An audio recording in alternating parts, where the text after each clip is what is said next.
Ah, monsieur. Merci de me donner la parole. Mon nom c'est Didi Ratoun Zanahar et je suis dans le domaine tourisme durable. Entrepreneur et consultant et formateur en développement durable, surtout dans le secteur tourisme. Donc, notre rapport environnement, c'est d'essayer inviter les clients, les touristes qui viennent à Madagascar pour acheter les produits locaux. En plus, c'est orienté pour faire une nuit chez l'habitant, chez l'habitant dans tous les pays, pour que soit les développements durables pour les populations locales directes.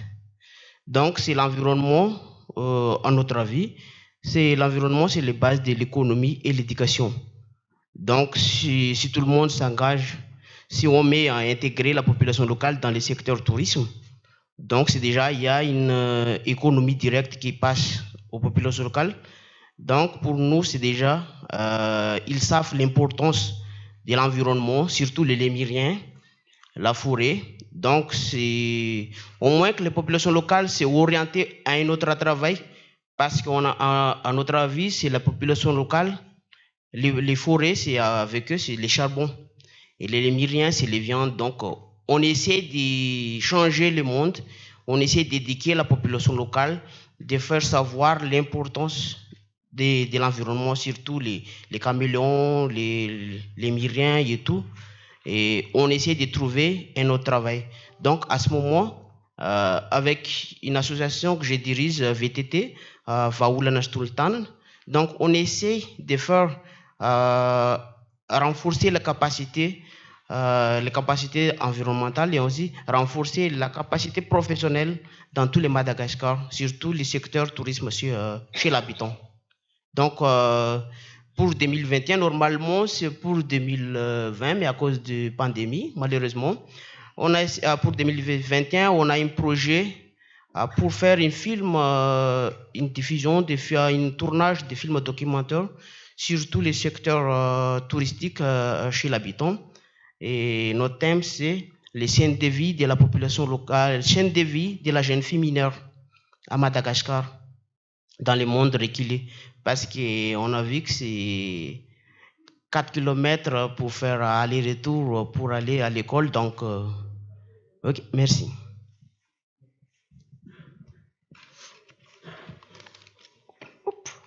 Merci beaucoup. Je suis Awa de l'UNICEF, plus particulièrement de la section communication pour le développement.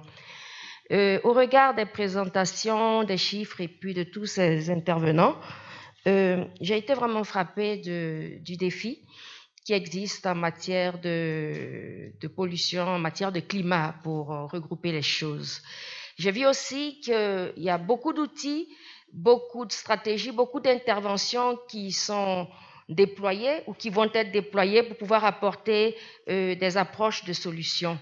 Mais je m'excuse de porter la casquette du communicant que je suis, parce que je ne sais pas si ça m'a échappé, mais je sais que dans les présentations, on a parlé de la nécessité d'une prise de conscience, surtout au niveau communautaire, par rapport aux pratiques néfastes qui étaient appliquées et qui avaient pour corollaire plusieurs situations qui affectaient la santé, notamment des communautés et des enfants qui sont les plus vulnérables. Pour moi, je ne sais pas, peut-être que je ne l'ai pas vu, c'est la problématique ou la composante de la communication. La communication est un aspect important. C'est vrai qu'il y a le plaidoyer auprès de tous les grands pollueurs, mais nous avons vu que les approches communautaires doivent avoir une place importante dans toutes les actions que nous menons. Et au niveau de l'UNICEF, dans cette problématique de la santé de l'environnement, la communication occupe une place importante afin de faire de la communauté elle-même un acteur de changement pour son environnement et pour permettre qu'elle développe elle-même un environnement sécuritaire pour elle et pour les enfants. Donc, c'est juste de rappeler cet aspect-là qu'il ne faudrait pas occulter parce que là, souvent, la communication est le parent pauvre de tous les grands projets. Merci.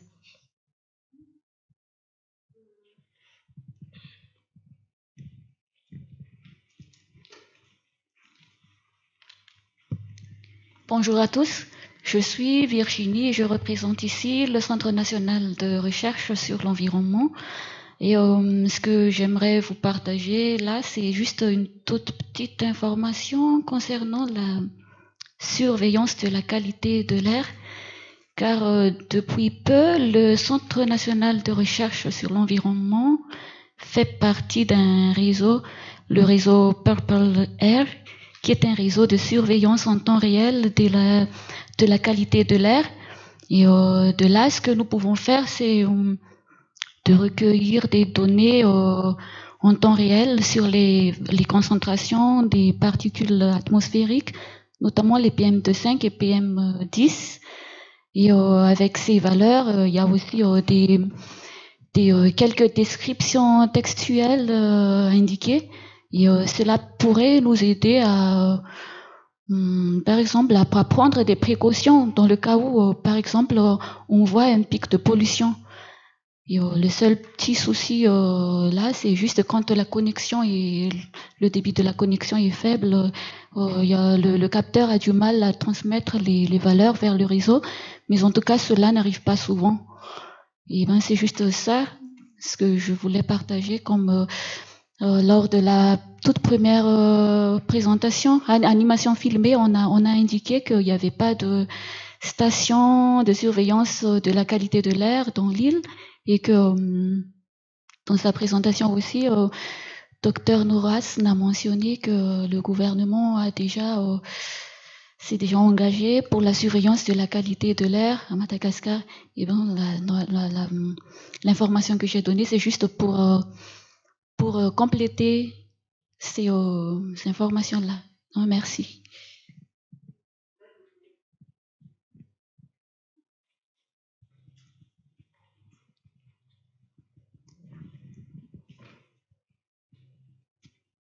Merci.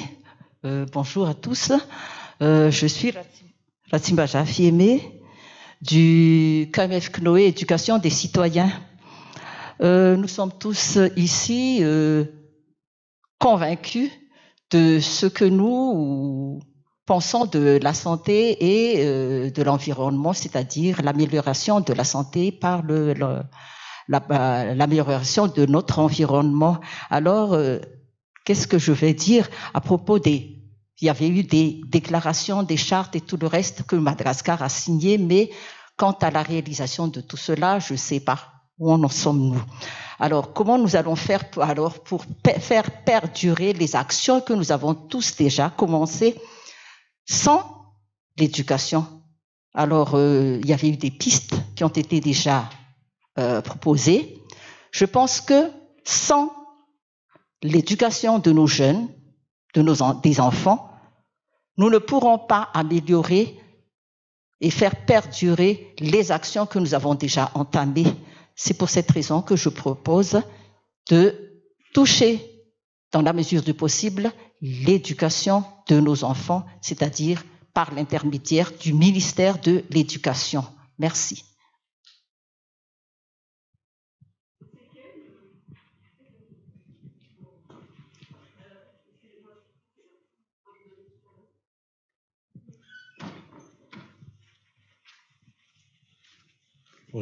Bonjour à toutes et à tous. Toute une antenne Narendien-Arsan, représentant du CEAS, Centre écologique Albert Schweitzer, une ONG qui œuvre dans l'énergie renouvelable, l'agrotransformation, notamment le séchage de fruits et légumes, et puis le traitement de déchets. Mais pour le moment, à Madagascar, nous n'avons pas encore touché ce volet traitement de déchets, mais nos équipes au Sénégal et Burkina Faso y sont dedans actuellement. Je remercie aux panélistes pour leur exposé tout à l'heure, puisque effectivement, on est vraiment conscient du danger de la population en face de la santé environnement. Mais je voudrais beaucoup plus mettre le point sur l'action urgente à initier, comme mentionné sur le titre là. Quelle est l'action urgente qu'on devrait initier? Urgente, puisque lorsque on vous a entendu tout à l'heure, il y a un bas de vie. Je ne suis pas contre un bas de vie. Effectivement, vous avez eu des lauréats, vous avez été audité, etc. Donc, vous œuvrez alors dans l'environnement. Mais Des fois, on s'est dit, si, supposons, envers les ménages, peu importe que ce soit dans les grandes villes, que ce soit dans la brousse, les ménages ont leurs propres revenus qui devraient être en lien avec la santé, environnement.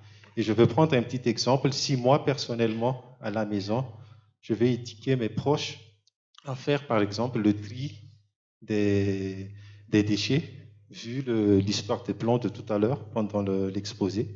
Je veux faire les tris, etc. Mais une fois le ramasseur des ordures, entre guillemets, je m'excuse, lorsqu'il passe à la maison, ils vont mettre tout dans un même sac et va mener dans les décharges. Donc là-dessus, je me demande quelle sera notre action urgente. Effectivement, il y a différents plans qui ont été mis par les différents ministères, par les différentes ONG, mais j'incite à nous tous à voir ce point. Quelle est exactement notre action urgente à initier? Merci.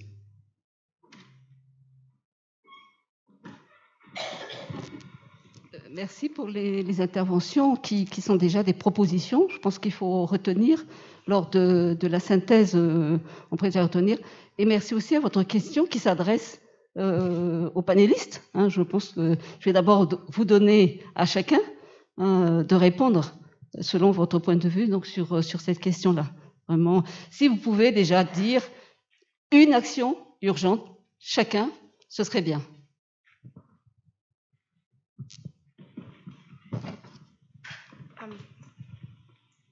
Déjà, merci beaucoup pour votre question. Effectivement, elle est très pertinente. Quelle action urgente peut-on mettre? Ça dépend aussi sur quel plan. Par exemple, moi, au niveau individuel, l'action urgente que je mets en place, c'est de ne pas faire de déchets, tout simplement parce qu'il n'y a aujourd'hui pas de système efficace qui me permette de les trier, de les recycler, de les changer, de les transformer. Il y a des personnes il y a des entreprises qui envoient les déchets à l'étranger aussi pour qu'elles soient traitées, mais je pense que la solution la plus radicale et la plus simple, c'est de ne pas en faire, d'éviter d'en faire. Et donc vous allez rencontrer autour de ces ateliers beaucoup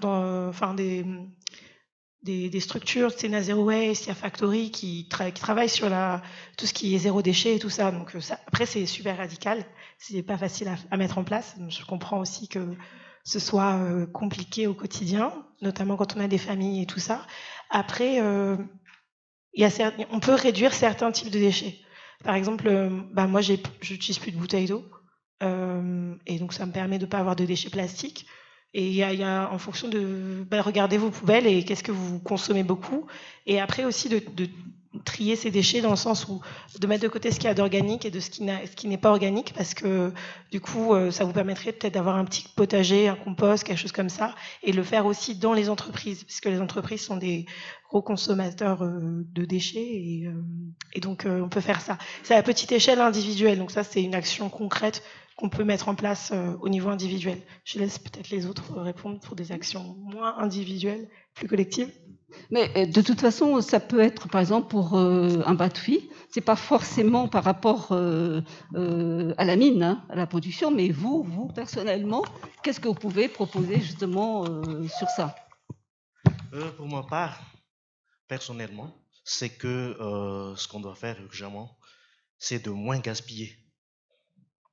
Peut-être que c'est la même qu'a dit madame là, mais je vois que comme on est un peu dans la gestion des déchets à un bateau-vie, on voit quelques fois, je dis, c'est pas tout le temps, il y a des gaspillages dans les ordures, dans les déchets que les personnes font. Personnellement, je dis faire moins de gaspillage. Mais aussi, prenons le cas d'un bateau-vie même, on dit que l'habitude devient une seconde nature. On s'habitue à des bons gestes au sein de la société. On le fait comme une règle, et après, quand tout le monde est à la maison, ça devient tout naturellement, ça vient tout naturellement. Donc, le mieux, c'est que nous tous là, si on peut amener notre petite famille à faire les bons gestes, c'est déjà un bon début. Merci.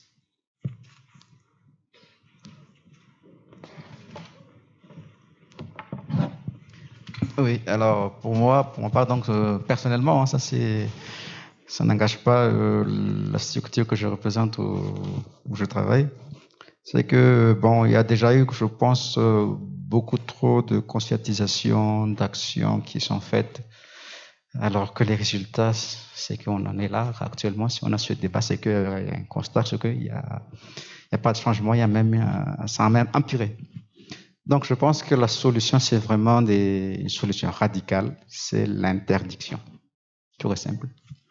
Parce qu'avant, on n'utilisait pas de plastique et il n'y avait pas de souci. Hein. Donc, pourquoi ne pas revenir à cela avec des solutions donc durables pour remplacer donc tout ce qui est plastique et autres, parce que ce sont les principaux polluants, je pense, au Madagascar. Merci.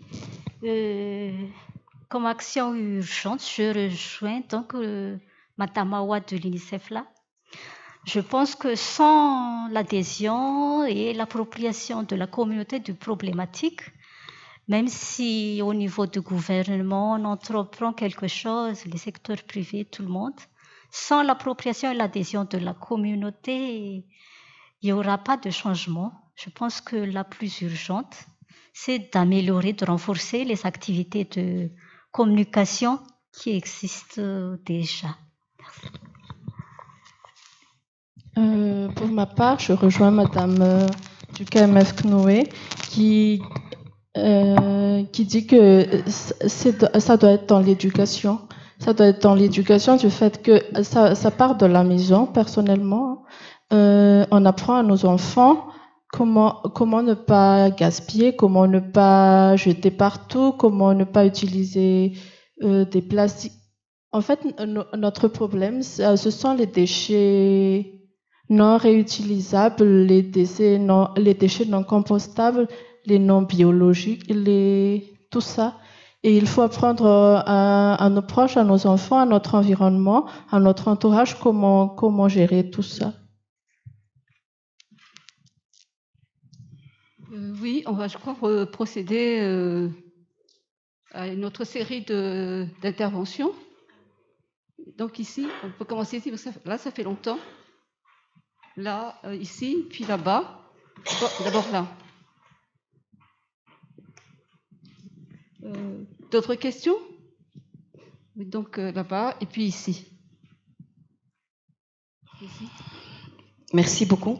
Jocelyne Rataïa-Yvonne, coordonnateur de projet et responsable en relation avec les institutions. Je travaille au Samba, bien sûr. Merci beaucoup de cette journée magnifique. Déjà, on s'excuse parce que l'après-midi, on ne pourra pas continuer parce qu'on sera invité, comme Madame Nourouache vient de le dire, au ministère de l'Environnement pour débattre de la pollution de la ville d'Antananarivo. J'ai 3 minutes maximum. Donc, le thème, c'est action urgente à initier parce que population en danger. Pour le Samba, c'est quoi? Pour le Samba, premièrement, nous remercions vraiment cette initiative. Nous avons déjà eu l'initiative de l'année dernière avec l'IFM, les 2 journées de déchets. Quelle solution pour nos villes que nous continuons aujourd'hui, nous enchaînons aujourd'hui. Pour nous, c'est d'abord le respect des textes. Je remercie parce que chaque intervenant ce matin, à partir de l'IFM, l'UNICEF, le ministère de la Santé, tous, on a fait référence à des textes, des conventions internationales, des chartes même. Et aujourd'hui, je tiens à le dire que pour le Samba, action urgente à initier, c'est tout d'abord comment faire pour appliquer ces textes et vraiment appliquer et mettre en œuvre ces textes. Nous, on croit que à 50%, si on appliquait pour le Samba, donc, le code municipal d'hygiène, il y a aussi le code de l'eau. Le code municipal d'hygiène vient de sortir et vient d'être validé, retoiletté par la commune urbaine. Si déjà on peut appliquer ces textes, je ne parlerai plus à Madame Nourouache de ce qu'on a fait déjà au ministère de la Santé, mais à tout bout de champ, dès qu'on parle, on parle d'un texte mais qui n'est pas appliqué. 50% des problèmes du Samba aujourd'hui seraient résolus. Ne serait-ce que le respect de l'horaire pour aller déverser les ordures auprès de nos bacs, Ça, c'est très important pour nous. Ça nous résout déjà de sortir nos camions à toute heure du jour et de la journée, qui travaillent 24 heures sur 24, qui sont vraiment sollicités maximum et pour récupérer et collecter les ordures. C'est vraiment désolant, mais c'est comme ça. Ensuite, je parlerai donc, j'inviterai en solution urgente, je parlerai déjà des mesures d'accompagnement. On vient de le citer, je vais faire très, très bref. C'est l'appropriation de la population, comme le disait Madame Nourouachna. C'est tout ce qui est communication pour un changement de comportement. Et ça ne peut plus démarrer qu'avec les enfants. C'est-à-dire qu'il y a toute une génération déjà de perdus, de mal éduqués tout au milieu. Mais si on commence par l'éducation nationale, c'est à partir de la base, c'est-à-dire le T1, comme le dit tout le monde. Ensuite, solution urgente. J'invite les jeunes qui sont là. Merci Jai de votre intervention, de votre jeunesse et de votre spontanéité. On vous reconnaît là. Vous avez parlé d'inclusif. Nous, on parlerait de leave no one behind, c'est-à-dire ne rien laisser derrière, mais inclure tout le monde et de pouvoir réagir. Solution urgente pour le SAMVA, c'est le partenariat public-privé. J'invite les jeunes à venir nous voir. Nous avons beaucoup d'idées, mais nous ne pouvons pas les faire nous-mêmes. Nous vous invitons à le faire. Là, dernièrement, nous avions eu une initiative en partenariat public-privé avec la BGFI, qui, avec 8 petites bouteilles plastiques de Fanta, par exemple, nous construit un balai, mais alors là, joli le balai, hein, pour la cour, c'est vraiment un très beau balai. Et ils vont faire venir bientôt une machine pour faire aussi le manche à balai, parce que pour le moment, il est en bois, mais le manche à balai va être bientôt fait à partir de plastique récupéré, les sachets plastiques. Donc ça, c'est déjà quelque chose qu'on peut vous dire. Sinon, le SAMVA, en termes de PPP, nous, on a déjà beaucoup de pistes. Nous avons le compost, tout à fait, bien sûr, qu'on peut vous dire, qu'on invite le ministère de l'Agriculture aussi à travailler, à œuvrer avec nous, parce que l'économie circulaire, c'est aussi une action urgente à initier. Alors, moi, ce sont des anecdotes simples gestes. Qui c'est qui a dit simple geste tout à l'heure dans d'une des présentations? Vous portez des masques, on a beaucoup de portent des masques en tissu, mais il y a des qui portent les masques que vous avez là en bleu. Déjà, on nous a dit dans les dernières informations qu'on peut les laver à hauteur de 60 degrés, je crois, pour l'eau, et on peut les réutiliser. Mais nous, on demande à toute la population aujourd'hui, on crie à corps et âme de ne pas les jeter dans nos bacs, s'il vous plaît. Rectifiez les publicités du CCO pour le Covid-19, parce que les manutentions, ils les prennent avec leurs mains, et donc, si vous vous débarrassez de vos masques, nous, on les ramasse et on va partager, on continue à partager le virus. Une autre anecdote, c'est le plomb. Le plomb. Je tiens à le dire, oui, l'eau, et il y a du plomb dedans, mais n'oublions pas que la terre malgache est riche en mines, en minerais, en pierres précieuses, en pierres industrielles. Donc, notre terre elle-même, elle est déjà imbibée de plomb. Et enfin, si vous voulez terminer, s'il vous plaît. Oui, enfin, n'oublions pas que le président de la République lui-même, dans son programme en 13 points, lever l'Iran, dans le point numéro 11, a demandé à assainir l'espace public et gérer nos déchets. Je suis pour le zéro déchet. Ne produisez pas. Moins il y a de déchets aujourd'hui qui montent en Jalant, à la décharge, mieux ça vaut pour la ville dont on en arrive. Merci. Juste une réaction par rapport à ça, puisqu'on dit moins de déchets, zéro déchet. Oui, c'est bien beau, hein, mais il faudrait vraiment des solutions pratiques pour ça. Hein, je pense que, parce qu'il ne faut pas trop se gargariser, hein, de dire moins de déchets, zéro déchet. Comment on pourrait faire ça? Et je vais d'abord donner la parole et puis après vous allez réagir. Oui.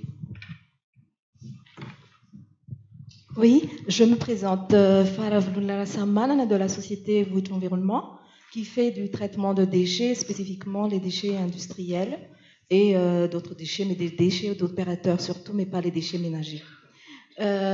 Donc, je suis très contente d'être ici parmi vous. Moi, je vais faire une réaction par rapport à ce qui a été dit, parce que donner la solution, on a encore toute la journée aujourd'hui, encore plein de réflexions qu'on va faire. Je ne vais pas tout de suite donner la solution sur l'action urgente à faire, parce que je suis sûre qu'on va trouver la solution au final. Mais je suis, comme Jay, hein, valoriser les technologies est très optimiste, même si on voit qu'il y a encore beaucoup de problématiques à affronter. J'ai fait un peu une réflexion sur les deux présentations de Itas et Ambatvi. Ils sont pareils pour moi. Ils font de l'extraction. Ambatvi fait de l'extraction minière parce qu'ils ont déjà un business plan, ils ont déjà des fonds de départ. Et Itas, la communauté, fait de l'extraction de l'environnement pour pouvoir vivre et survivre. Donc, les deux ont un impact, mais l'action n'est pas pareille pour les deux en finale.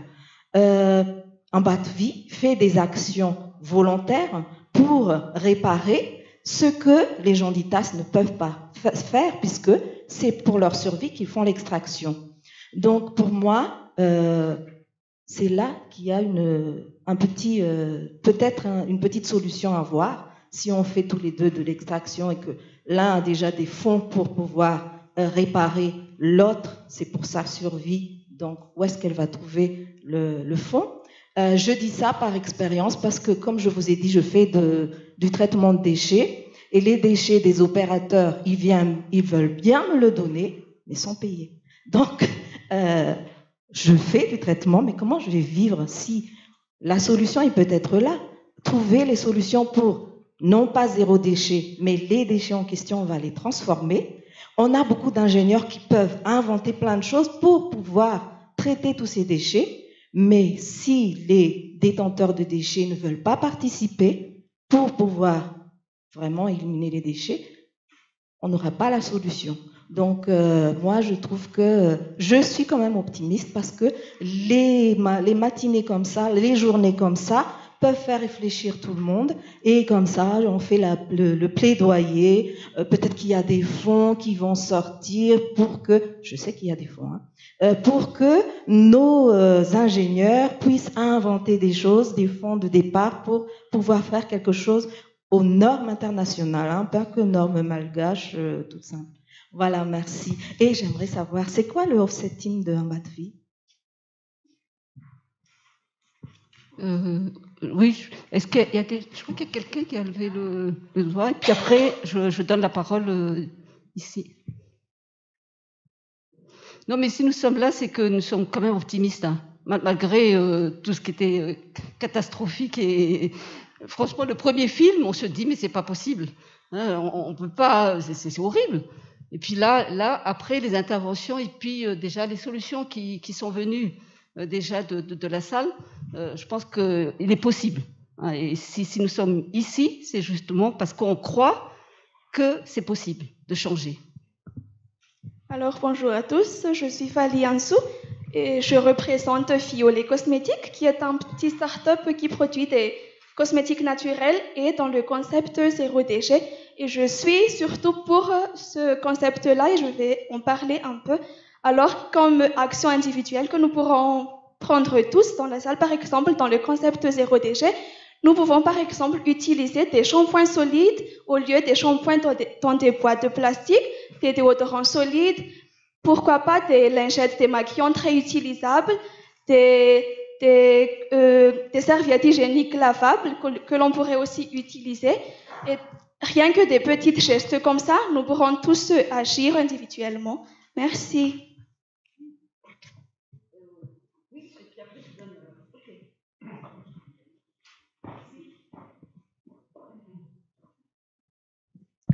Merci. Je vais abuser de mon rôle dual de co-organisateur, mais également d'acteur sur le terrain, notamment sur les solutions à large échelle. Un point qu'on n'a pas évoqué, mais on a des collègues du PNUD ici sur la gestion des déchets médicaux. Peut-être qu'aussi avec le ministère de la Santé, on peut en parler, et notamment, on a parlé des masques, mais c'est un problème qui va se multiplier parce que c'est des déchets qui sont eux-mêmes, une fois de plus, à l'origine du fait de leur contamination, de dangers particuliers. J'aimerais parler également des efforts faits sur l'énergie, sur la solarisation, qui est un élément notamment aussi sur le ministère de la Santé avec lequel on travaille beaucoup pour s'assurer que la chaîne de froid, qui est une grosse consommatrice d'énergie, puisse être alimentée en réduisant l'impact sur le fuel. De même pour les services d'approvisionnement en eau, où le pipeline qui a été construit dans le sud avec le ministère de l'eau de 160 km est également mise en place approvisionnée par des réservoirs et des systèmes solarisés. Donc c'est aussi un message qu'on peut envoyer sur le fait que chacun d'entre nous ici a des initiatives qui sont souvent des initiatives locales, et c'est par là qu'il faut démarrer, mais également donner à ceux qui ont les moyens et les mandats, dont les ministères, la responsabilité aussi de mettre certaines initiatives à l'échelle.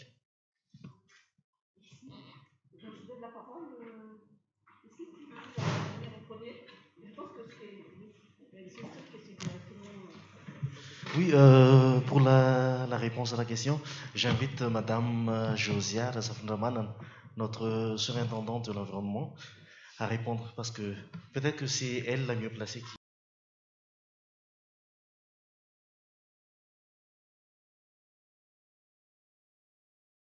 Merci beaucoup. Tout d'abord, en parlant de Offset, c'est surtout la biodiversité, l'environnement biologique. On fait des programmes d'offsetting. Donc, offset veut dire compensation.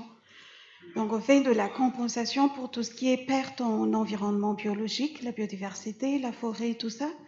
Et là-dessus, donc, on protège d'autres forêts et on paie aussi tout ce qui est gestion de ces forêts naturelles. Donc, on augmente la surface des forêts à protéger à Madagascar. En ce qui concerne la gestion des déchets, spécifiquement à Batvi, c'est parce que vous êtes à la recherche de financement très direct. En fait, un Batvi met en place ce qu'on entend par 3 R. Donc, réduire d'abord, réutiliser et puis recycler. Donc, tout ce qui est déchets à l'intérieur de la mine ou bien au plant site sont à réduire d'abord, et puis nous-mêmes, nous allons les réutiliser pour nos business. Et troisièmement, on va les recycler. Et pour le recyclage, on invite les associations locales ou les associations ou organismes locaux pour se manifester à faire le recyclage. Et c'est nous-mêmes qui les aident en termes de gestion de leur compagnie, de leur société, de leur association. Et c'est nous-mêmes qui paient tout ce qui est recyclage qu'ils vont faire. Donc ça inclut dans le budget environnement, gestion de l'environnement, tout ce qui est gestion, recyclage des déchets.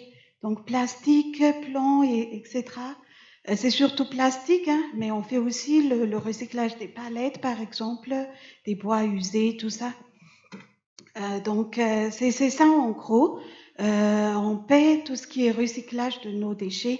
Et d'ailleurs, hein, c'est le texte, hein, le texte malgache, les sociétés ou les opérateurs économiques devraient le faire même. Donc c'est ça le financement, il faut juste l'appliquer correctement avec les suivis de ministères et tout ça. Merci.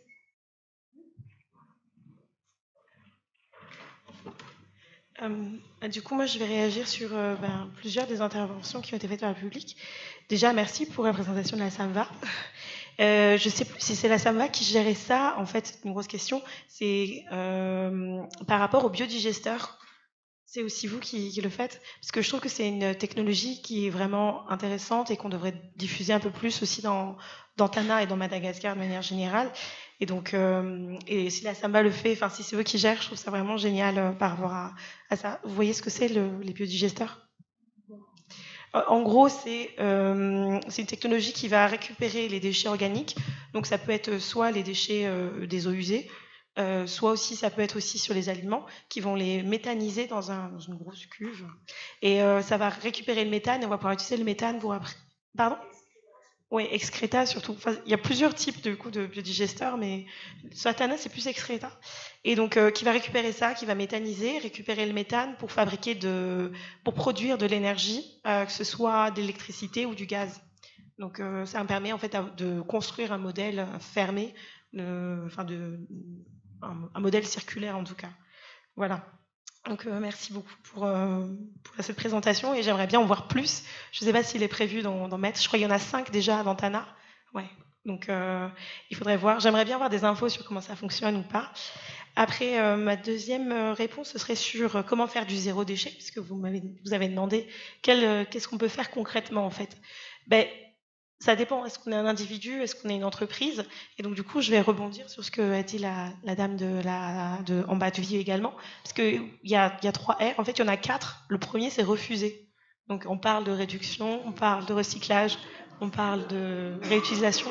Mais le premier R, c'est refuser les déchets si on le peut. Et donc comment est-ce qu'on fait concrètement? Je sais pas. Je vais peut-être, du coup, avec Violet, c'est une marque que personnellement j'utilise dans mon quotidien. J'achète leur shampoing, donc ça veut dire que j'ai plus de déchets plastiques par rapport à mes produits de beauté. J'ai fait moi-même mes démaquillants et tout, donc c'est des petites choses qu'on peut mettre en place qui s'appuient aussi beaucoup sur la façon dont on vivait avant. Et c'est pas des choses totalement nouvelles, innovantes. On va pas inventer, je sais pas, quelque chose qui va faire disparaître les déchets, mais c'est des choses qui, pour moi, aujourd'hui, maintenant que je suis dans cette démarche, me semblent naturelles. Donc c'est un peu compliqué d'expliquer tout ça. Peut-être la première chose que j'ai faite au niveau du zéro déchet, ça a été de réduire ma consommation de bouteilles en plastique. Parce que pourquoi est-ce que j'ai besoin de bouteilles en plastique quand on peut avoir des filtres, quand on peut mettre en place des choses locales et qui coûtent aussi beaucoup moins cher que d'acheter des bouteilles. Donc c'est une première chose. Et c'est de le mettre en place dans les entreprises, parce que les entreprises sont énormément consommatrices aussi d'eau et de bouteilles plastiques. Et je pense, et du coup, pour rebondir sur ce qu'a dit monsieur tout à l'heure, qu'il y a énormément d'entreprises locales, de start-up qui existent, et je pense que vous allez en voir aussi beaucoup durant tous ces ateliers, qui travaillent sur les questions du zéro déchet, sur la transformation des déchets. Et je ne peux pas toutes les citer, il y en a beaucoup qui font partie du RCOI, donc le réseau Climat Océan Indien. Il y en a aussi beaucoup qui existent au niveau des startups. Vous pouvez aller voir dans les incubateurs et tout. Il y a beaucoup de choses au niveau TANA, mais aussi au niveau régional que vous allez voir. Il y a Italien qui peut-être va en parler tout à l'heure, je ne sais pas. À Tamatave, parce qu'il a fait beaucoup de choses là-bas. Et la dernière chose que je voulais dire, du coup, c'était, rappelez-vous, refusez les déchets, réduisez, refuse, réutiliser et recycler. Voilà. Okay. Oui, je voudrais réagir sur l'intervention de la dame sur la communication. En fait, dans notre comité, donc, nous avons l'une des actions que nous avons élaborées au début, c'est vraiment d'élaborer donc un plan de communication. Et pour cela, donc, nous avons en état une université qui est rattachée en annexe avec l'université d'Antananarivo, où il y a un département de la communication territoriale. Et ils sont très impliqués donc dedans, donc pour vraiment faire connaître aux gens, sensibiliser sur cet aspect sur l'environnement qui est à protéger et tout ça. Mais aussi donc il y a aussi une chose qui nous a, comment dire, un petit peu donc un facteur qui a fait qu'on a pu mobiliser les acteurs locaux, c'est que chacun est maintenant conscient du problème. On a une problématique de l'eau, on manque de ressources. Et la sécheresse actuellement donc en état, c'est vraiment un problème qui n'est pas maîtrisé donc par les agriculteurs. Il y a l'ensablement et tout ça. Donc devant ce constat, les gens sont plus même à être sensibilisés et à faire des actions à solutionner donc ces actions-là avec d'autres. Mais si du moment que la population n'est pas encore vraiment conscients qu'ils sont confrontés à quelque chose qu'ils ne peuvent pas combattre, toutes les sensibilisations du monde ne vont pas les mobiliser. Donc il y a aussi donc ce constat-là, c'est que c'est vraiment devant le fait qu'il ne peut plus vraiment avancer, il y a un grand obstacle qui l'empêche d'avancer, qu'il cherche d'autres solutions pour. Donc c'est pour ça que nous avons inclus donc ces populations-là, parce qu'ils sont conscients.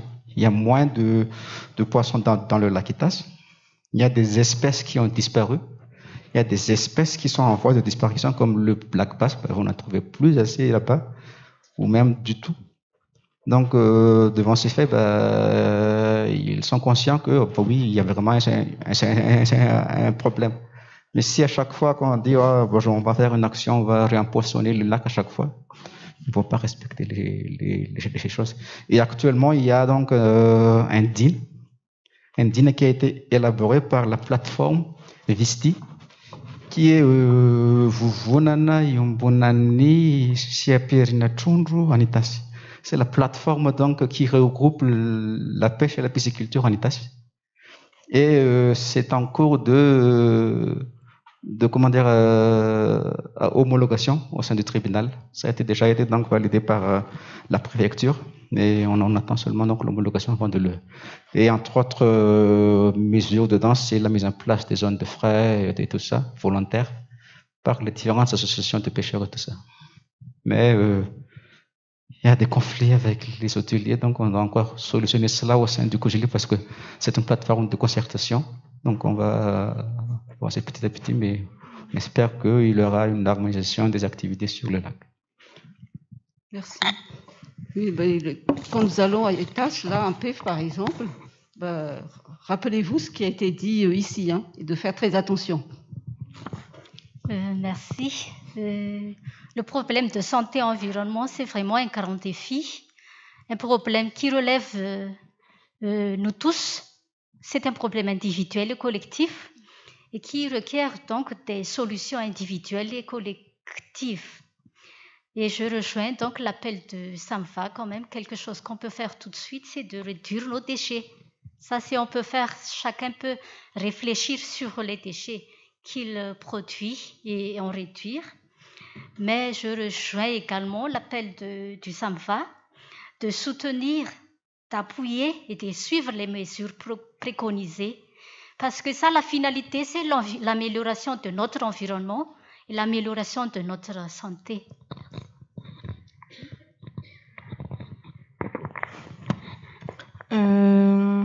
Pour ma part, entre le zéro déchet, c'est le Saint Graal.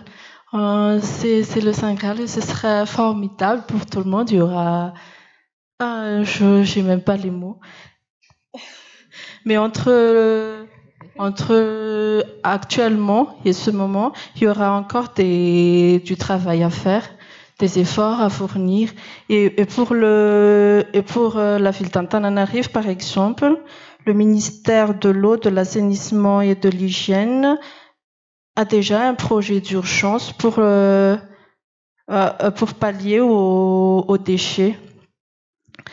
Parce que côté problématique, actuellement, Tana produit 1000 tonnes de déchets, 1000 tonnes de déchets par jour. Les sites de décharge comme Anjalanch est actuellement saturé de plus de 2 500 000 tonnes. Et après, il y a aussi les bacs et les bacs fixés amovibles qui sont vraiment débordés. À part cela, à la grande ville de Tana, à Tana, il y a 32 points noirs qu'il faudrait vraiment assainir.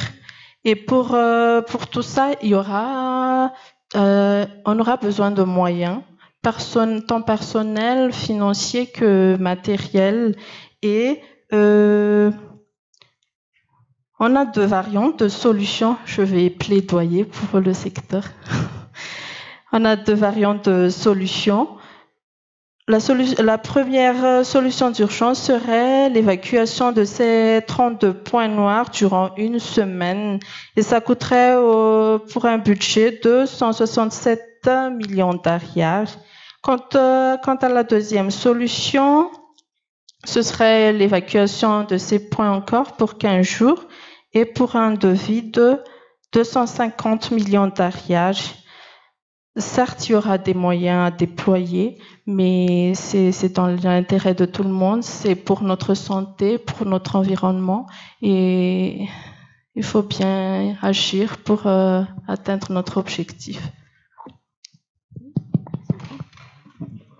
J'aurais un ajout à ajouter sur mon intervention aussi, donc en étant donc le seul représentant des collectivités. Donc, je voudrais qu'il y ait des actions, donc, surtout pour la société civile et sur l'environnement et la santé, sur les maires. Parce que, par exemple, pour Tana, parce que le maire est convaincu, il a sorti le code. Il a, bon, pas sorti, mais bon, il a mis à jour parce que c'est déjà un code qui existait avant. Pareil aussi, je crois, en France, avec les écologistes actuels, les maires de Bordeaux et tout ça, ils ont parce qu'ils sont convaincus. Donc, ils prennent des décisions fortes. Donc, si on arrive à convaincre ces maires, il y a 1700 maires à Madagascar, je ne sais pas combien sont écologistes ou bien ont des soucis sur ça. Mais ce serait bien si même une infime partie soit convaincue et prenne des mesures pour montrer aux autres qu'on peut avancer dans cette voie-là. Je pense que ce serait déjà bien pour commencer, quoi. Mais jusqu'à maintenant, je ne sais pas encore s'il y a des mesures comme ça, bien des actions qui sont prises pour ces communes-là. Ouais, merci. Oui, merci. Oui, en principe, je devrais arrêter, mais est-ce que je peux encore donner la parole à un groupe? Donc, alors, là-bas, alors 1, 2, 3, oh là là, 4, 5, 6, hein, pour ne pas frustrer. Mais de toute façon, hein, c'est pas terminé, hein, puisque même... mais donc, oui. Merci beaucoup. Je suis Zou, de la Direction générale de la météorologie.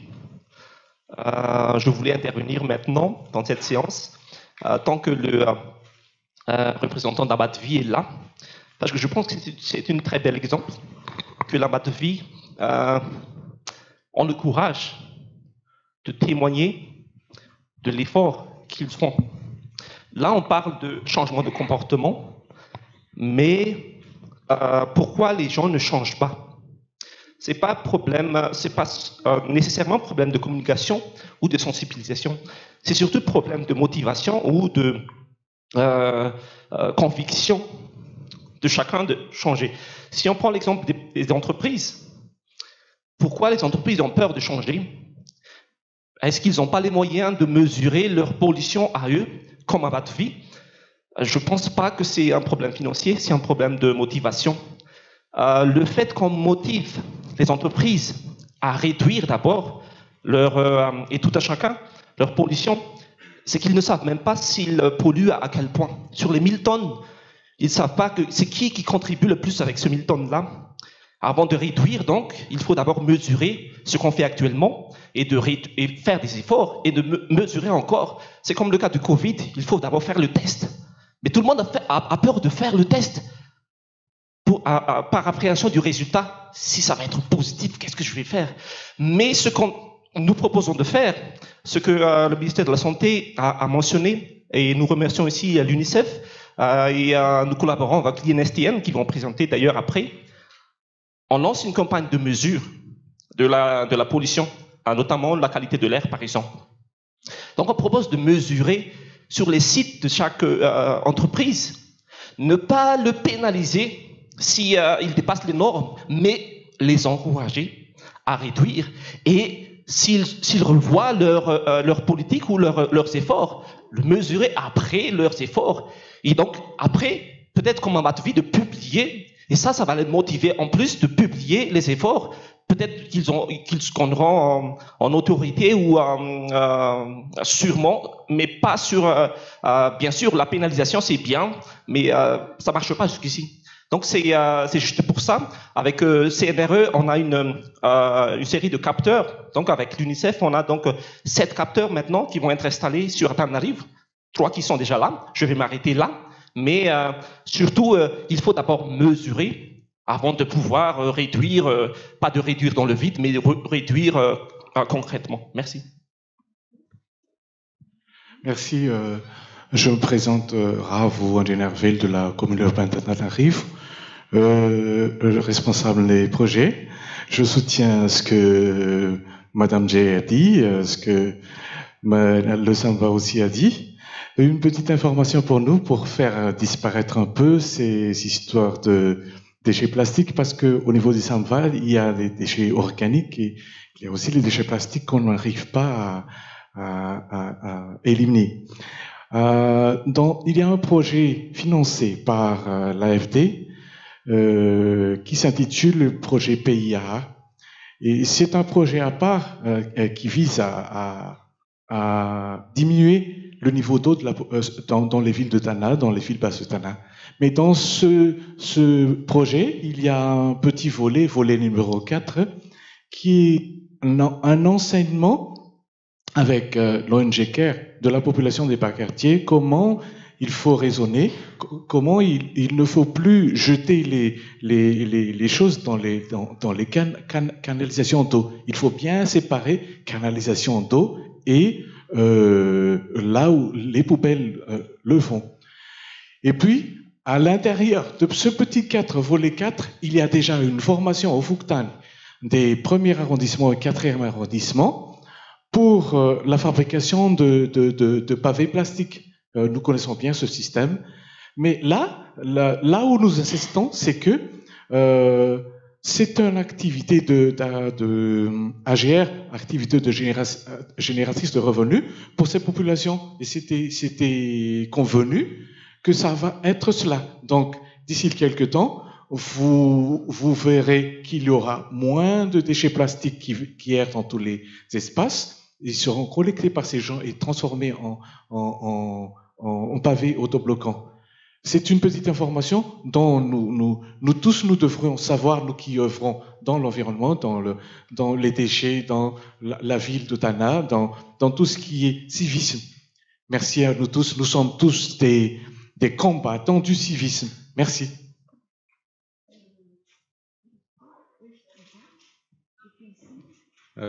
Rabinsou Bini, je suis artiste, poète, slammer et j'ai aussi un pied dans le domaine de la santé et puis j'ai un petit jardin, donc au contact de la nature, j'aime ça. Et donc cette conférence, enfin cette journée permet un petit peu d'allier tout ça, santé et environnement. Il y a beaucoup de thématiques qu'on aimerait aborder. J'ai pris quelques notes en 3 minutes. Ma première thématique, en fait, c'est pour être dans le concret et dans l'actualité, les feux de brousse. Les feux de brousse qui ont un impact aussi bien sur la flore et la faune, mais également sur la santé de l'être humain. Là, ça fait des années, on part en vacances, par exemple à Majinga. Chaque année, il y a des feux de brousse. Et même moi, quand j'étais enfant, je me posais la question, mais qu'est-ce qu'ils font, tu vois, ceux qui peuvent agir, quoi. Et là, ça fait plus de 15 ans, et on est toujours dans la même situation. Alors là, je commence à me poser les questions. À un moment, peut-être il y a une structure mafieuse au-dessus de l'État qui bloque les belles initiatives de l'État. J'en sais rien. Donc ça, c'est une question en fait que je pose aux connaisseurs. Je suis pas connaisseur du domaine, mais c'est quoi le vrai problème des feux de brousse, ok ? La deuxième thématique que j'aimerais aborder, enfin que je soulève en fait, je reviens sur l'éducation qui a été évoquée. Je pense qu'il est important pour la population de comprendre d'abord, avant de suivre les directives. Je veux dire interdiction, etc. Mais si on ne comprend pas pourquoi c'est interdit, ça va être difficile d'adhérer à la cause. Donc très important, l'éducation et la communication a été évoquée à plusieurs reprises. Et je pense même que la communication devrait être introduite à tous les niveaux, à toutes les structures. Comment bien communiquer, même à l'université, augmenter les heures en communication dans toutes les filières et mettre un budget spécial communication au niveau de l'État. Donc le temps, je vous dis, il y a beaucoup de thématiques et le temps est très limité. Et peut-être pour terminer, donc du coup, on a parlé de partenariat public-privé. Dans cette approche-là aussi, peut-être essayer de penser gagnant-gagnant.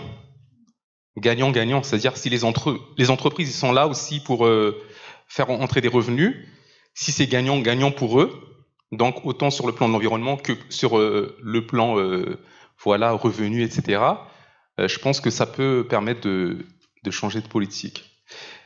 Merci de m'avoir donné la parole.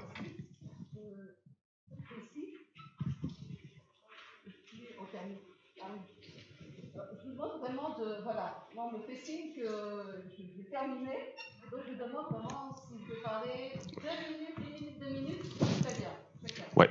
Pour moi, ça va être très rapide. Je suis Mugabe, expert au hygiène assainissement de l'UNICEF. J'ai écouté depuis ce matin, les discussions tournent autour de ce qu'on va faire, ce qu'on connaît. C'est qu'il y a beaucoup d'options, il y a beaucoup de solutions qui sont proposées, mais la grande question, c'est sur le comment. Et là, j'appuie un peu ce que le ministère de l'eau et de l'assainissement a dit. Il y a une approche qui est pilotée par le ministère de l'assainissement et de l'eau, dont la stratégie est assez intéressante. C'est une action individuelle, mais qui se reporte à une action collective et qui aboutit sur une sanction. Vous avez entendu parler de l'assainissement total piloté par la communauté. Donc, le comment arrêter, par exemple, la pollution ou la production des déchets ou le traitement des déchets, c'est de s'assurer que l'action individuelle soit monitorée ou soit suivie collectivement et qu'il y a des sanctions prises au niveau de la communauté pour qu'on arrive donc à l'aspect de l'échelle dont JB parlait. La pollution étant, disons, c'est la seule chose où l'individu dépose discrètement et réclame à la communauté donc de gérer. Donc, je pense que si on adopte des stratégies, par exemple, comme le ministère le fait, sur l'assainissement total piloté par la communauté, on peut aussi aller dans le sens de l'arrêt de la pollution, qui est une stratégie aussi intéressante. Donc, il y a déjà des approches sur le comment on arrête une pollution, qui sont traitées au niveau donc des stratégies, des politiques, au niveau sectoriel. Je pense qu'on peut aussi les extrapoler au niveau disons national. Donc, je pense que tout ce qui est comme prévention, je pense que l'obligation et la sanction peuvent être des stratégies qui peuvent marcher, comme tout le monde se pose la question de comment on fait. Voilà, merci. Merci. Donc les deux dernières, mais très rapidement parce que on a largement déjà dépassé le temps. Si ok, allez-y. Comme j'ai le microphone, le micro est déjà ici. Excusez-moi. Non, j'ai donné deux. Non, là, je vais être un peu. Je suis désolée, je vais vous frustrer, mais j'ai vu deux. Excusez-moi, je vous ai pas vu, mais donc les deux interventions. Allez-y. Très rapidement. Sinon, on donnera. Je vais essayer de faire très court, comme ça on donnera la main. 1 minute, s'il vous plaît. Donc, je suis le docteur Beaune, responsable de la santé à l'UNICEF également. Je voudrais faire 2 points principaux. Un premier qui rebondit sur beaucoup des remarques de mes collègues dans la salle. C'est plutôt l'implication du politique, les tout hauts dirigeants. On a vu notre collègue de la santé a montré, je ne sais pas combien il y a de plans environnement-santé, santé-environnement, etc. La grande question, c'est pourquoi ces plans ne sont pas mis en place. Et pour faire un parallélisme, si vous connaissez un petit peu le Rwanda est à la position 171 des pays les plus pauvres au monde. Le Madagascar, c'est 181. Le Rwanda a de l'ordre de 13 millions d'habitants sur un territoire qui est minime, qui fait 26 000 km². Madagascar a pas loin de 28 millions d'habitants sur un territoire qui est équivalent à la France de l'ordre de 580 000 km². La grande question est la suivante. Kagame, quand il est arrivé au pouvoir, quelques années plus tard, il a dit non au plastique. C'est vrai, hein? Vous arrivez avec une valise emballée de plastique, vos plastiques restent dans l'aéroport. Vous n'êtes pas autorisé à importer du plastique dans tout Madagascar, dans tout le Rwanda. Donc l'implication du politique, c'est crucial. Si tous ces plans ne sont pas mis en place, il y avait quelqu'un qui disait les mafieux, etc. On se demande à Tana, par exemple, pourquoi est-ce qu'on a des taxis B qui polluent, des motos qui polluent, etc., alors que peut-être qu'il y a une inspection automobile annuelle qui devrait avoir lieu. Ça veut dire qu'il y a des intérêts économiques derrière. Qui est-ce qui va pousser ces intérêts économiques à justement pousser ces personnes qui ont toutes ces compagnies de taxis et autres à respecter la loi, si ce ne sont les dirigeants du pays. Donc ça, c'est mon premier grand plaidoyer. Mon deuxième plaidoyer, c'est l'alternative. 80% de la population malgache vit sous le seuil de pauvreté de l'ordre de 1,9 $ par jour. La plupart des malgaches ou des jeunes malgaches vont couper le bois dans la forêt, vendent et le transforment en charbon, et le charbon arrive dans les villes. La grande question, c'est qu'est-ce que vous avez comme alternative dans les villes pour cuisiner, etc. Je pense que notre jeune ami ici suggérait pourquoi pas créer des usines à méthane. Vous avez, je ne sais plus combien, 10 millions de têtes de zébus à Madagascar. Rien que les déjections des zébus, vous les mettez et vous pouvez produire du méthane à Madagascar et faire des usines à méthane. Donc la grande question, c'est ça. Et lancer le partenariat public-privé. Je suis sûr qu'il y a plein de compagnies privées qui seraient intéressées à lancer des usines de méthane pour offrir le gaz dans les villes, par exemple. Ok.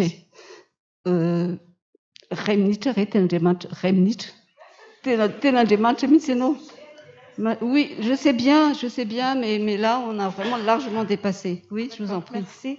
Je suis Vatouswan Djamfidi de l'association Partage de participation à la gestion de l'environnement. Là, on a beaucoup parlé de gestion des déchets, etc., zéro déchet et tout, mais moi, j'aimerais revenir sur ce que M. Fall de la région Itas a dit tout à l'heure sur le bois énergie, parce qu'il a avancé tout à l'heure un pourcentage comme quoi plus de 90% des ménages malgaches utilisent le bois énergie comme source de cuisson. C'est la remarque de monsieur tout à l'heure. Et moi, j'aimerais beaucoup savoir où on en est, les énergies de substitution, comme il a dit tout à l'heure, parce que nous savons que pour d'ici 10 ans, d'ici 15 ans, les ménages ne pourront pas se passer du charbon de bois et du bois de chauffe, tout simplement parce que c'est le plus accessible pour eux en termes de coût, en termes de proximité. Et il faudrait vraiment que ces énergies de substitution que l'on projette de vulgariser soient à la hauteur de cette accessibilité aux populations. Et j'aimerais enfin savoir la politique mise en œuvre par l'État, le ministère de l'Énergie, en ce qui concerne ces énergies de substitution. Merci. Oui, je crois qu'on va conclure avec ça. J'adhère tout à fait, c'est ça le problème d'un modérateur, hein. Ils ne peuvent pas parler. Mais j'adhère tout à fait, hein, les deux dernières interventions, je crois que c'est très bien d'appeler les autorités, les politiques de ce pays. Parce qu'on a les moyens, on se donne les moyens, hein, pour ça, les textes, les règlements, etc. Mais pour les appliquer, hein, c'est ça qui pose un réel problème dans ce pays. Et ce changement, cette instabilité permanente dans ce pays, qui ne permettent pas justement de mutualiser tout ça, tout ce que vous venez de dire, toutes les actions que vous faites, comment les mutualiser, comment l'État, hein, considère toutes ces actions-là. Je crois que je vais terminer par ça. Et je vous remercie, mais vraiment infiniment, hein, de votre réactivité et tout ce que vous avez apporté. J'espère que lors de la synthèse, tout ça va sortir. Merci beaucoup. Et merci à nos panélistes.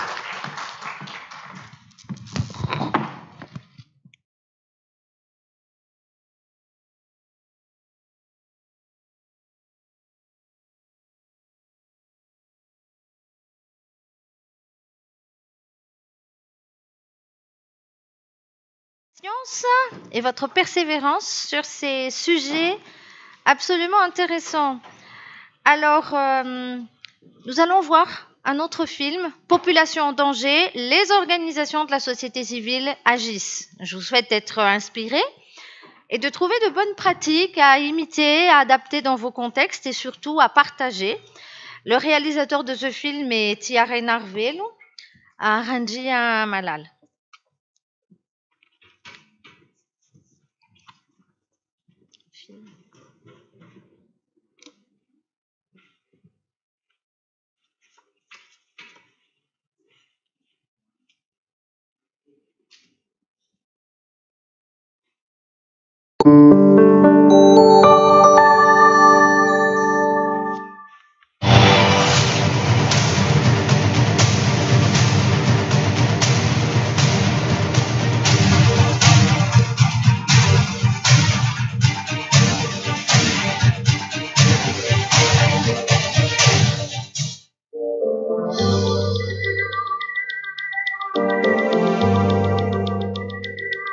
Sanjani permanent chamne zoa pe any toerana ipetrahan'zareo bebe fako akaikaiky naloto dia resaka mifampiresaka zay sisy dia hoe sanjanaiky io izy niteneny marary kibo foana fa tsy haiko hoe ilay entouragen'zareo konko ve dia ilay misy an'ilay fihinanana sakafo eny amin'ny sisin-dalana ireny dia izany no mahatonga an'ilay izy dia mitaraina marary kibo foana marary kibo mivalana sy ohatran'izany dia zaho mieritreritra hoe tena vokatry ilay loto mihitsy n'ilay izy satria ny entourage zareo tena hoe be fako be loso ohatran'izany. Amina manokana aloha zany dia tokony voalohany indrindra sorohana mihitsy ilay fanahirina fako le eny amoron-dalana. Tsaratsara kokoa raha ohatra ny hoe asiana fanahirina fako eny amin'ny lalana eraky ny arabe moa zany dia tonga dia reny fako teny avy eo tsy avela mitaraina hoe mijanona ela zany fa tonga dia ahodina ho lasa zavatra satria efa be dia be zao ny zavatra ohatra hoe plastika afaka hanamboarana zavatra ohatran'izany.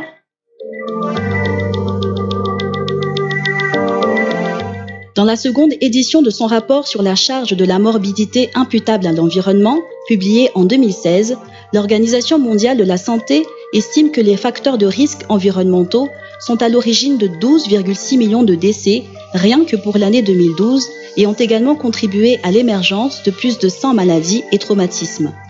8,2 millions de décès dans le monde, dus à des maladies non transmissibles, ont également été causés par la pollution de l'air entre 2006 et 2016. Les facteurs de risque environnementaux comprennent la pollution de l'air, des sols et de l'eau, le changement climatique, le rayonnement ultraviolet et l'exposition aux substances chimiques. Une situation particulièrement préoccupante au niveau mondial et encore plus pour le cas de Madagascar, où 1 décès sur 5 est attribué aux méfaits de l'environnement dégradé et où l'émission de particules fines dans la capitale, qui est considérée comme la 2e ville la plus polluée du monde, peut excéder 10 fois la norme déterminée par l'OMS. La dernière évaluation de la performance environnementale de la Grande Île la classe au 174e rang sur 180 pays évalués, laissant ainsi transparaître une politique environnementale déficiente. Conscients de l'urgence des enjeux, les organisations de la société civile se sont engagées dans la lutte contre les méfaits de l'environnement dans une action non lucrative, ce qui les différencie des entreprises engagées.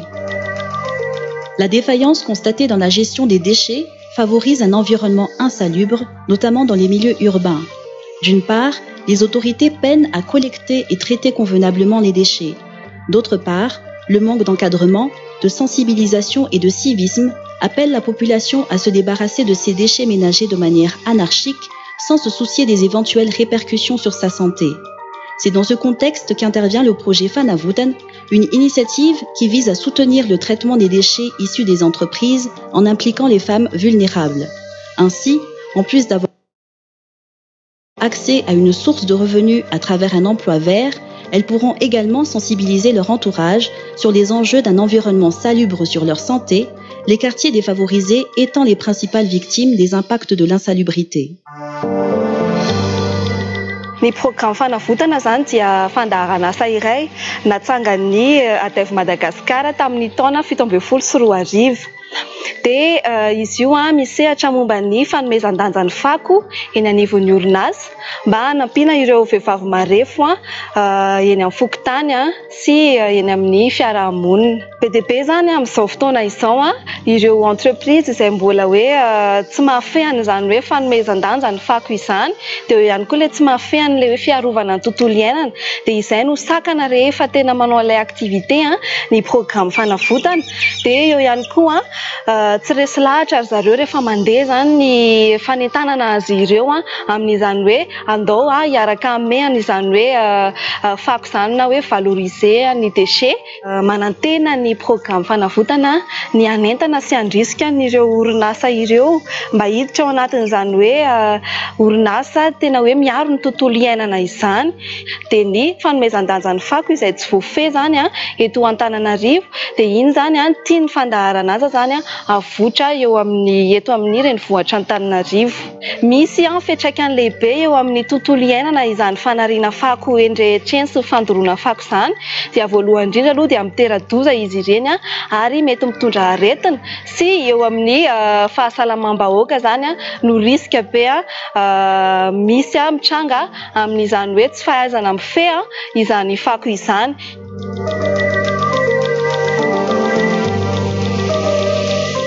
Afin de soutenir les autorités par rapport aux difficultés qu'elles rencontrent dans leur mission de collecte et de gestion des déchets urbains à Antananarivo, les initiatives citoyennes se multiplient.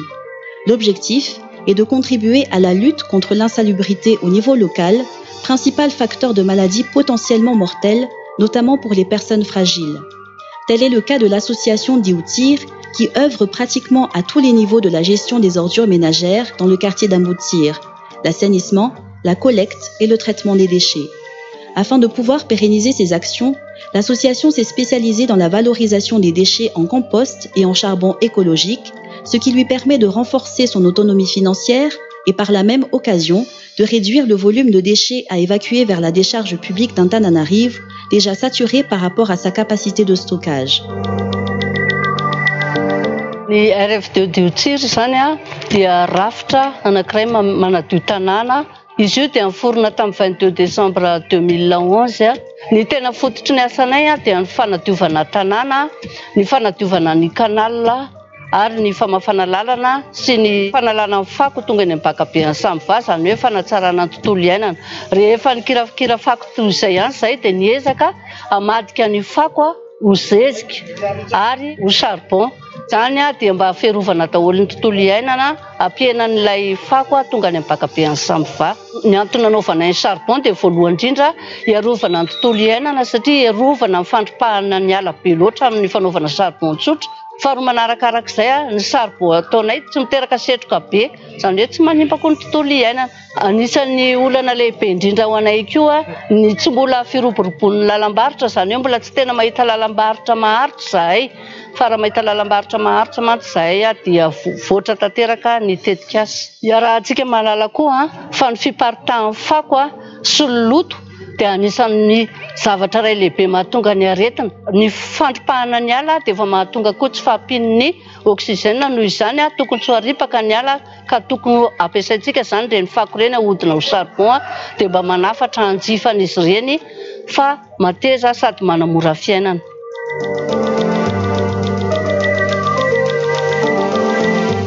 Anjalanche est la principale décharge publique d'Antananarivo où sont déversés les déchets de la capitale. Actuellement, environ 2 millions de tonnes de déchets sont stockés sur ce site sans qu'aucun dispositif de traitement pérenne et écologique en vue de réduire le volume de déchets déjà présent depuis 1966 n'a été mis en place par les autorités.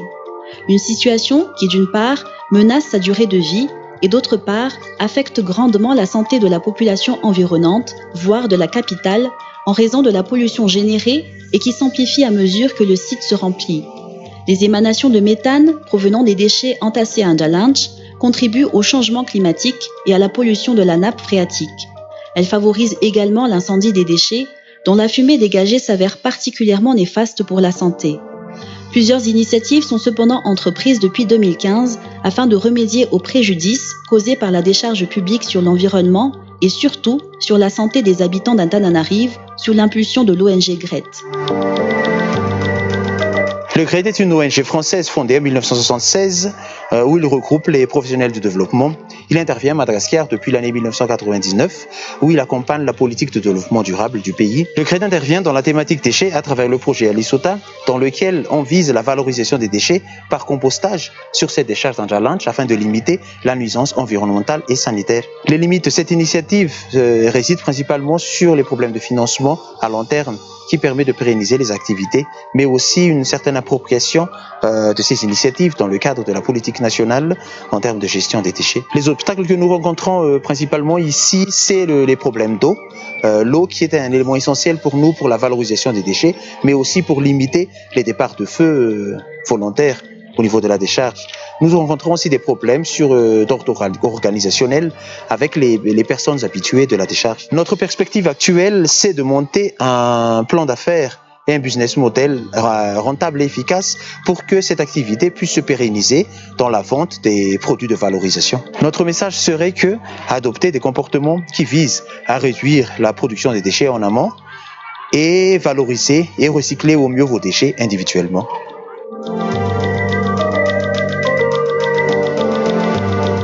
La problématique du charbon de bois reste préoccupante au regard de la dépendance des foyers malagasy par rapport à l'utilisation de ce combustible dans leur quotidien qui provoque pourtant des maladies respiratoires et entraîne des ravages avec la déforestation. Si, habituellement, les initiatives pro-environnementales œuvrent pour la substitution de ce combustible solide, le projet ARN favorise l'accompagnement des producteurs de charbon pour une gestion davantage durable des ressources forestières et des méthodes de production plus soucieuses de l'environnement. Ny association Partage dia fikambanana niforona tamin'ny volana Desambra taona 2000. Maro ny efa tetikasa nirontsahanay eraky Madagasikara. Ao anatin'izany ny resaka fambolem-kazo ho famokarana hazo fandrehatra sy fanaovana charbon, kitay charbon zany. Ny tanjon'ny association Partage zany raha nampianatra an'ity teknika famokarana charbon noatsaraina ity dia voalohany indrindra aloha dia niaro ny tontolo iainana satria mitombo avy roa eny ny tambokatra. Ny tanjona manaraka dia ny ampiarana an'ireo lalàna mifehy mikasika ny famokarana charbon mba hatsara ny fikajiana ny tontolo iainana izay fantatra fa ny famokarana charbon dia anisan'ny mandany ny ala eto amintsika. Ny famezana lalana ny famokarana charbon dia mbola tarazoka be ary mahatonga ny mpamokatra charbon tsy anara-dalàna. Ankoatr'izay koa zany ny lalàna mifehy an'ity famokarana charbon ity mihitsy zany dia mbola tokony ho hatsaraina, tokony atao manaraka ny toetrandro arakaraka ny zava-misy iainantsika ankehitriny. Mila rovana ny tontolo iainana satria ny filàna andavanandron'ny tokantrano ny mponina dia hita trandrahana ao anatin'ny ala. Zava-dehibe noho izany ny fambolem-kazo. Manarak'izay ny fampiarana ny teknika noatsaraina dia manena be an'ilay antsointsika hoe gaz à effet de serre izay sady manimba ny tontolo iainana no mitondra voka-dratsy eo amin'ny fahasalaman'ny olona. La multiplication des réponses visant à faire face aux préjudices causés par la dégradation de l'environnement sur la santé s'avère être une avancée positive par rapport à la situation alarmante qui prévaut à Madagascar.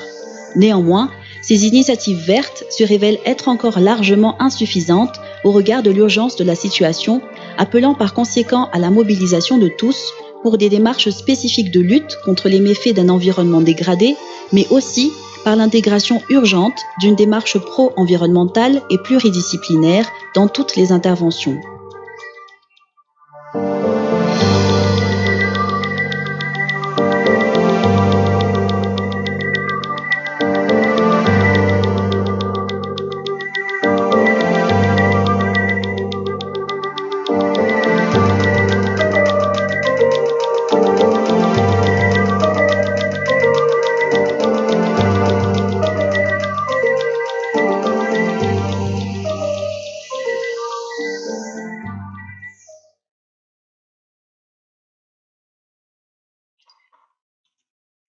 Bravo.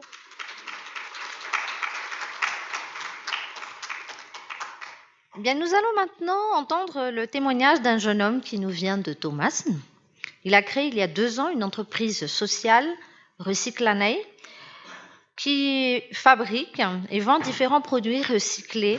Il forme et anime au travers d'émissions télévision pour vulgariser son approche. Alors, je demande à Istalien Samaro de venir partager ses expériences et ses convictions.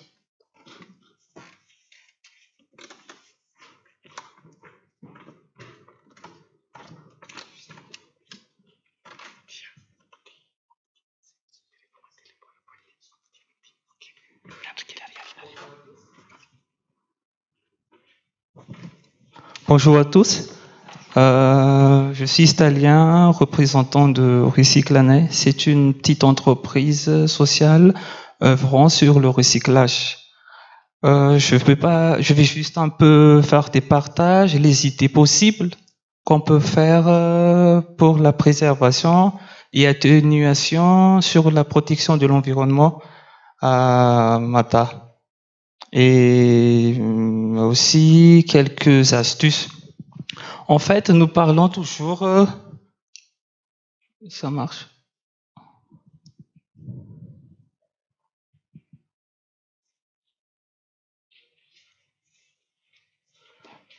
Cette photo, c'était il y a récent, il n'y avait même pas 10 jours, c'était dans les zones de Kaz. En Kéren-Samien, c'est un réserve sur la région de Snan. On constate qu'il y a le surpluvie, il y a le feu de brousse, c'est alarmant. Mais quelle est la solution? Nous parlons toujours de reboisement, Ben, on a déjà toujours fait reboisement, mais c'est inefficace. La solution qu'on essaie de trouver, c'est de mettre en valeur les zones rurales, surtout les zones où il y a les forêts, de mettre en place des centres de formation environnementale dans ces zones, afin qu'ils puissent connaître, parce que les gens, les villageois ne connaissent rien du tout de la sensibilisation. Les informations ne passent pas du tout. On parle toujours ici des sensibilisations, des reboisements, mais ils ne connaissent pas du tout. Cette zone se trouve à 60 km de Brickaville, au marche à pied. Et on a essayé de sensibiliser, mais les informations ne passent pas. Or, ces zones-là, c'est là-bas que les poumons des forêts à Madagascar. Donc, je pense que, comme m'a dit, il y a une dame qui a dit que la communication, c'est pour ça qu'on a incité sur une communication locale. On a fait tous les semaines une émission télévisée locale afin qu'il y ait les gens, il y a des enfants qui écoutent thématiques par semaine pour aboutir à une sensibilisation. Et il y a aussi, regardez, il y a l'eau là. On voit bien que l'eau est vraiment sale. C'est alarmant, c'est vraiment alarmant que nous devons aussi essayer de faire des reboisements fruitiers dans les parties vraiment zones rurales. On essaie vraiment, moi je pense que ce sont des faux problèmes qu'on parle toujours de reboisement. Parce que les gens ne peuvent pas vivre sans les bois. On ne peut pas leur dire en interdisant, vous ne pouvez pas couper les arbres. Leur réponse, qu'est-ce qu'on va manger alors? C'est ça leur réponse. Et une solution aussi, c'est de former en charbon écologique les parties forestières. C'est une solution faisable. Ils sont prêts à le faire, mais l'État doit participer à cette politique. Côté formation et recyclage, nous en Tamatave, on fait déjà du recyclage de papier. Oui, les déchets de papier, on le transforme en papier. On fait aussi le recyclage de bouchons en faisant des tapis et tout ça, des jeans aussi, des charbons. Toutes les actions sont là, mais ça dépend de chacun de nous en fait. C'est ça la conscientisation qu'on a besoin. Et tout à l'heure, on a parlé des fonds et tout ça. Ben, moi, j'ai vraiment commencé de rien. J'ai pas suivi les politiques de l'État. Qu'est-ce que la politique de l'État? Mais j'ai vraiment essayé de faire une action directe, de participer, d'inciter les jeunes à faire du recyclage. Vu que je suis un étudiant de l'environnement Tamatave, et ça fonctionne. Oui, il y a déjà 5 ans passés, mais ça bouge. Donc le problème vient vraiment de chaque partie prenante. Chacun a le droit, doit faire un service naturel comme un service national, de faire des arbres fruitiers. Toute action est possible. C'est juste ça comme présentation, des idées. Et si vous avez des questions, vous pouvez me poser. Parce que j'avais... Voilà. C'est tout. Merci.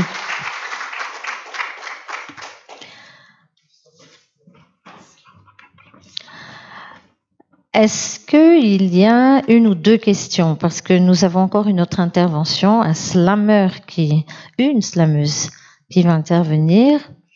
Ou sinon, on attend les questions cet après-midi puisque vous serez toujours là. D'accord. Eh bien, avant de prendre... merci alors pour ce témoignage. Oh, il y a une question? Alors, 2 questions. Madame, et je n'ai pas vu la personne qui a levé la main, je suis désolée.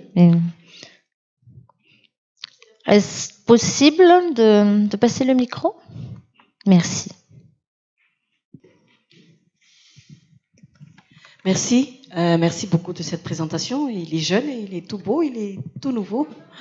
Il faut vraiment que vous le concurrencier un maximum. Alors, moi, ma question, c'est pour le papier. Ça m'intéresse vraiment. Nous avons fait un essai en challenge avec la pâte, de faire une pâte avec le carton, le bois, tout ce qui est déchets en bois, des copeaux de bois, et nous avons réussi à faire des briquettes. Mais pour le moment, ça revient encore très cher parce que la sciure de bois n'est pas encore considérée comme un déchet à Tana et c'est encore payant. Donc on achète encore la sciure de bois. Vous avez transformé le papier. Tananarive produit beaucoup de papier. C'est artisanal, c'est industriel. Est-ce que, si on demande une formation, est-ce que vous pouvez faire à Tananarive? Merci. Ok, merci pour la question. Concernant le papier, oui, on peut partager. Parce que nous, on se base sur les déchets, vraiment déchets de papier, tous les déchets. L'objectif, c'est vraiment d'inciter les entreprises à recycler leur papier. C'est une façon de faire. On a commencé à l'Alliance française de Tamatave.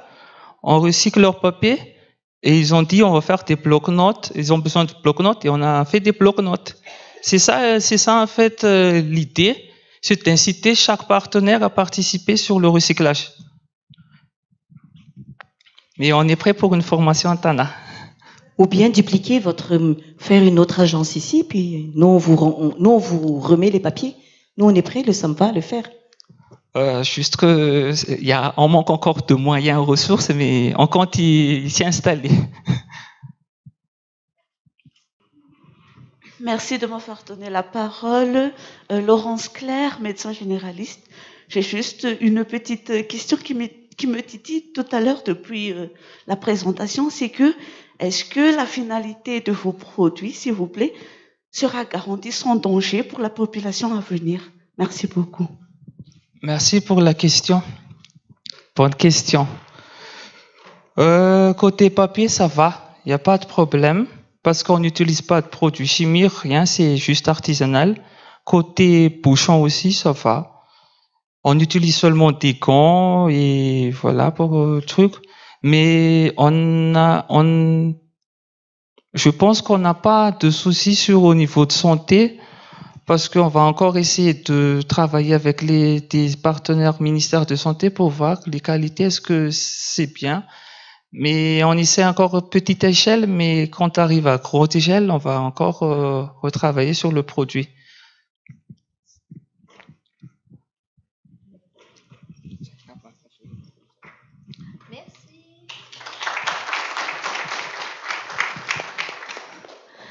Eh bien, avant de prendre notre pause déjeuner, nous allons d'abord nous laisser nourrir et édifier par une jeune slameuse reconnue au niveau international.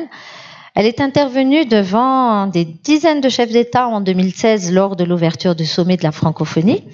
Elle a fait le buzz avec son slam Madagascar. Comme plusieurs d'entre nous, elle est convaincue qu'à notre échelle et à partir de petits gestes, nous pouvons tous contribuer à de grands changements. Eh bien, j'invite Kaila à venir.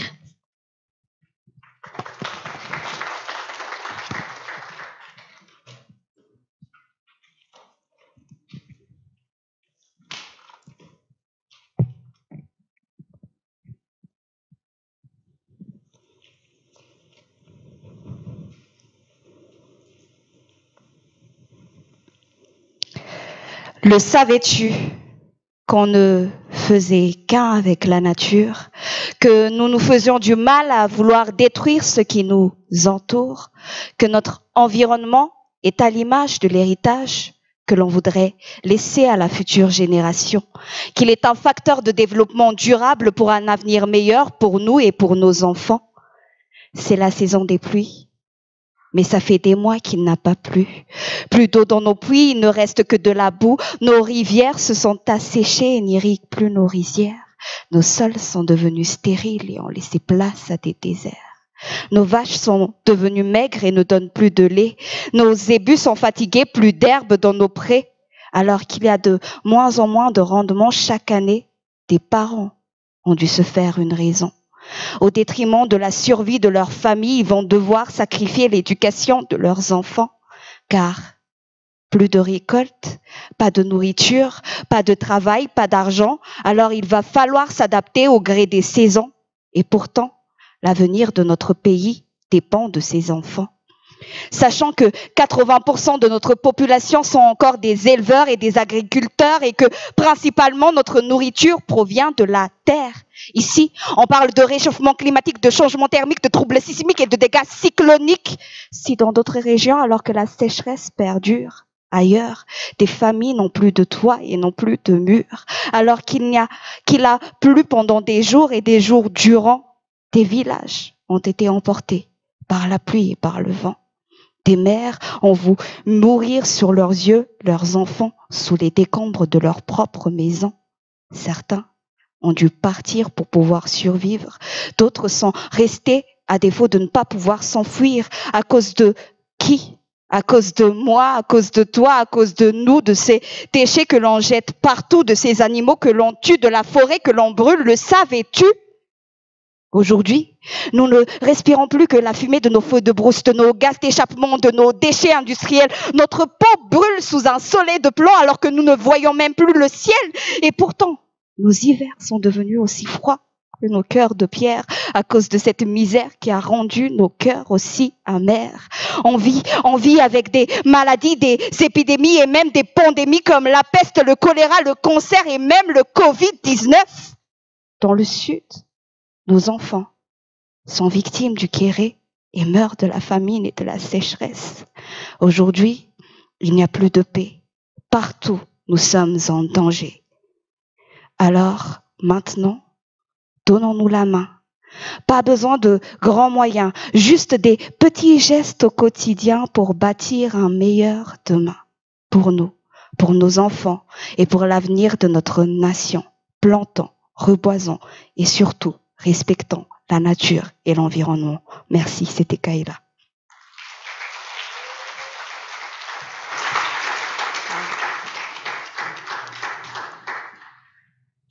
Eh bien, sur ces paroles, nous vous souhaitons bon appétit. Retour dans 1 heure. Il est 12h20. À 13h20, nous allons reprendre ici et nous allons fermer cette salle. Alors, nous vous invitons à amener vos affaires avec vous. Merci pour votre contribution précieuse et à tout à l'heure.